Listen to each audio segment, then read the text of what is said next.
ગીતા એ હિન્દુ ધર્મ માટેનો ધર્મગ્રંથ નથી.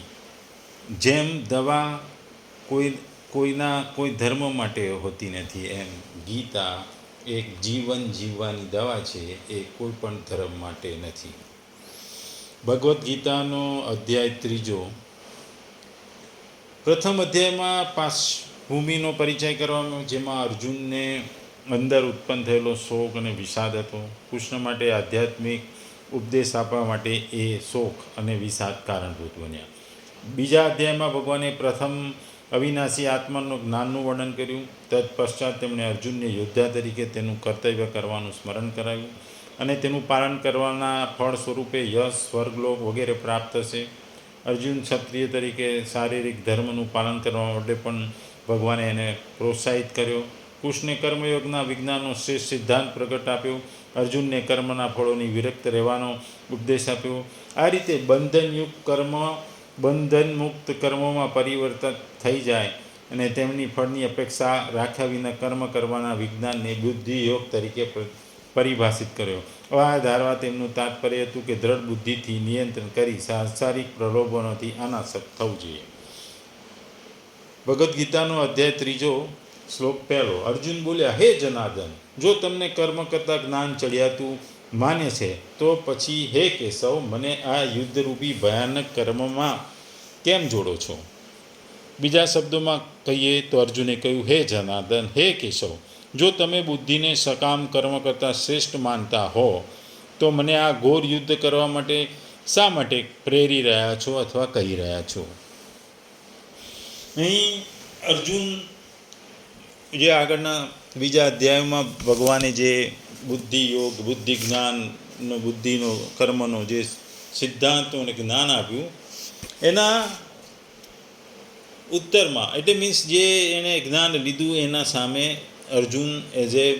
અર્જુન એક વિદ્યાર્થી તરીકે કે ગુરુ સામે જે પ્રશ્ન પૂછે છે, એમ અહીં અર્જુન ભગવાનને પ્રશ્ન પૂછે છે કે ભાઈ, તમે મને જ્ઞાન કર્મ કરતાં જ્ઞાન ચડ્યાતું માન્ય છે, તો પછી તમે મને આ યુદ્ધમાં કેમ ઝંપલાવો છો, કેમ કરવા જોડો છો? અહીં અર્જુને જનાર્દન તેમજ કેશવ શબ્દ વાપર્યો છે. કેશવ શબ્દ આપણે જાણીએ છીએ કે કેસી નામના રાક્ષસનો ભગવાન કૃષ્ણએ વધ કર્યો હતો, ત્યારથી તેઓ કેશવ ગણાય છે. અને જનાર્દન એટલે સર્વ લોકો માટે કે આખા જગત માટે એ પાલન કરતા છે, એ લોકોનું સારું કામ કરે છે, લોકોને બચાવે છે, લોકોને પ્રોટેક્ટ કરે છે. એટલે અહીં એને ભગવાન કૃષ્ણને જનાર્દન કહ્યા છે અને જનાર્દન તરીકે અર્જુન ભગવાનને સંબોધે છે. બીજું, જે બીજા અધ્યાયના 49, 50, 51 શ્લોકોમાં ભગવાન કૃષ્ણે બુદ્ધિ યોગની ઘણી પ્રશંસા કરી. એટલે એ જે બુદ્ધિ યોગનું જે જ્ઞાન આપ્યું, સકામ કર્મનું જે જ્ઞાન આપ્યું ભગવાને, એના પ્રત્યુત્તરમાં અર્જુન અહીં પ્રશ્ન પૂછે છે કે તમે જો કર્મ કરતાં બુદ્ધિને જ જો ચડિયાતી માનતા હોય, તો પછી મને તમે યુદ્ધ કરવા માટે કેમ ચડાવો છો, કેમ પ્રેરો છો? એટલે અહીં અર્જુન ભગવાન પાસે પ્રશ્ન પૂછે છે કે તમે મારે પાછળ મને યુદ્ધ કરવા કેમ પ્રેરો છો, જ્યારે બુદ્ધિ બહુ જ મહત્ત્વની છે, બહુ મહાન છે. એટલે જનાર્દન પદ શબ્દ વાપરીને અર્જુન જાણે છે કે એનો પોતાનો ભાવ પ્રગટ કરે છે, કૃષ્ણ, આ બધાની યાચના પૂર્ણ કરવાવાળો છો, આથી મારી યાચના અથવા મારા પ્રશ્નને પણ તમે પૂરો કરશો. મનુષ્યના અંતઃકરણમાં એક કમજોરી હોય છે, તે પ્રશ્ન કરીને ઉત્તરના રૂપમાં પણ વક્તા પાસેથી પોતાની વાત અથવા સિદ્ધાંતનું સમર્થન ઈચ્છે છે. આને કમજોરી એટલા માટે કહેવામાં આવી છે કે વક્તાનું નિર્દેશનું પછી ભલેને તે મનને અનુકૂળ હોય અથવા સર્વ રીતે પ્રતિકૂળ હોય, પાલન કરવામાં નિશ્ચયમાં જ શૂરવીરતા છે. બાકીનું બધું કમજોરી અથવા કાયરતા જ કહેવાશે. આ કમજોરીને કારણે મનુષ્યને પ્રતિકૂળતા સહન કરવામાં કઠિનતા આવે છે. જ્યારે પ્રતિકૂળતા સહન નથી કરી શકતો, તે સારાપણાનો વાઘો પહેરી લે છે, અર્થાત ત્યારે ભલાઈના વેશમાં બુરાઈ આવે છે. જે બુરાઈ ભલાઈના વેશમાં આવે છે તેનો ત્યાગ કરવો એને છોડવું ખૂબ જ અઘરું હોય છે. અહીં અર્જુનમાં પણ હિંસા ત્યાગરૂપી ભલાઈના વેશમાં કર્તવ્યરૂપી બુરાઈ આવી જાય છે. આથી તે કર્તવ્ય કર્મ કરતાં જ્ઞાનને શ્રેષ્ઠ માની રહ્યા છે. આ જ કારણથી તેઓ અહીં પ્રશ્ન કરે છે, જો આપ કર્મ કરતાં જ્ઞાનને શ્રેષ્ઠ માનો છો તો પછી મને યુદ્ધરૂપી ઘોર કર્મમાં શા માટે લઈ જાઓ છો, શા માટે પ્રેરો છો? એટલે ભગવાને ક્યાંય એવું નથી કહ્યું અર્જુનને કે ભગવાનના વચનોમાં ક્યાંય તત્વમાં કે તેમના મર્મ સમજાવવામાં ક્યાંય એવું નથી કે ભાઈ બુદ્ધિયોગને જ્ઞાન બુદ્ધિયોગ એ કર્મયોગથી મોટી છે. પણ અર્જુને એવું માની લીધું કે ભગવાનનું કહેવું એવું છે બુદ્ધિયોગ એટલે એ કર્મ કરતાં મહાન છે, મોટી છે. પણ આ ખરેખર રીતે બુદ્ધિયોગનો શબ્દ જ્ઞાન નથી. બુદ્ધિયોગનો શબ્દ સમબુદ્ધિ પ્રાપ્ત કરી કર્મયોગનો વાચક છે અને કર્મ શબ્દ સકામ કર્મનો વાચક છે. તેથી જ ભગવાન શ્લોકોમાં ફળની ઈચ્છા કરનાર લોકોને કૃપણા ફલેત્વ કહી અત્યંત નીર બતાવ્યા છે અને સકામ કર્મોને તુચ્છ બતાવી બુદ્ધમ શરણમ અનિવચ્છ થી સમબુદ્ધિ કર્મયોગનો આશ્રય લેવા માટે આદેશ આપે છે. પરંતુ અર્જુન આ તત્વને સમજી શક્યો નહીં. તેથી તેના મનમાં આ પ્રશ્ન ઉભ્યો કે તમે મને લડવા માટે કર્મ કરવા કેમ ઉશ્કેરો છે? અહીં અર્જુને પ્રશ્ન કર્યો તેઓ ભગવાનના તાત્પર્યને ખરેખર સમજી શક્યા નથી અને જાણ્યા નથી કે બુદ્ધિનો અર્થ જ્ઞાન થાય છે. જ્ઞાન સમજ્યા તેથી તેઓ ઉપયુક્ત પ્રશ્ન કર્યો. જો અર્જુન બુદ્ધિનો અર્થ સમબુદ્ધિ રૂપે કર્મયોગ ગ્રહણ કર્યો હોત, માન્યું હોત તો આવા પ્રકારના પ્રશ્ન એમના મનમાં ઉદ્ભવતા નહીં. કારણ કે આ પ્રશ્નનો કોઈ આધાર જ નહોતો. અર્જુને બુદ્ધિને જ્ઞાન સાથે સંકળાઈ લીધી એટલે આ શબ્દ આવા પ્રશ્ન એના મનમાં ઉદ્ભવ્યા. કારણ કે બુદ્ધિ અને બુદ્ધિને જ્ઞાન કહે તો આ શબ્દ બુદ્ધિને જ્ઞાન જો માનવામાં આવે તો અર્જુનનો આ પ્રશ્ન ખરેખર સાચો છે ને ખરેખર જ.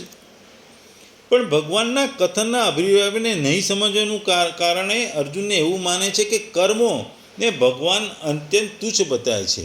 તે જ કર્મોમાં તેથી તું યુદ્ધ કર, તારો કર્મ જ અધિકાર છે, યોગ સ્થિત થઈને કર્મ કર વગેરે વગેરે વિધિ વાક્યો મનમાં ભમતા હતા. તેથી તેમ ઉપર જણાયેલા વાક્યથી તેઓ ભગવાનને પૂછી રહ્યા છે કે આપ મને યુદ્ધરૂપી ભયાનક પાપ કર્મમાં શા માટે પ્રવૃત્ત કરો છો?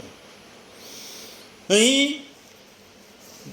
ભગવાન કહેવા માગે છે કે અર્જુન કહેવા માગે છે કે ભાઈ જ્યારે મારી પાસે બુદ્ધિ શક્તિશાળી છે, બુદ્ધિ જ્ઞાન જો મહત્ત્વની હોય તો મારે શું કરવા માટે કર્મ કરવું?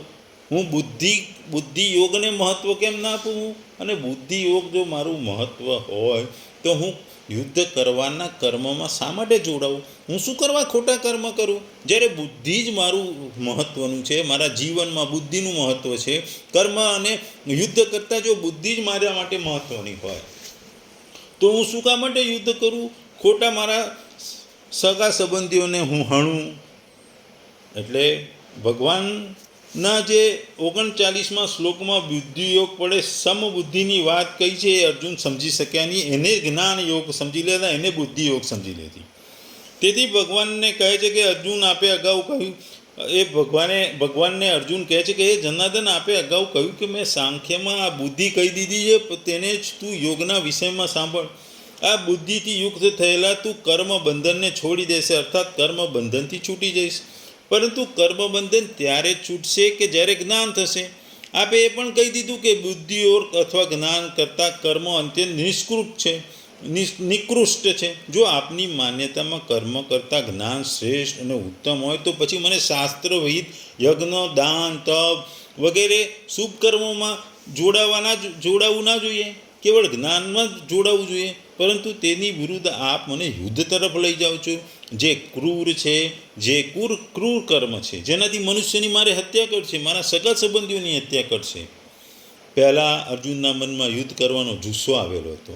તેમને એ જુસ્સામાં આવી જઈને ભગવાને હે અચ્યુત, બંને શાખાઓની મધ્યમાં મારા રથને ઊભો કરી દે, હું જોઈ લઉં અહીં મારી સામે લડનાર કોણ છે, મારી સામે શસ્ત્રો ગમનાર કોણ છે.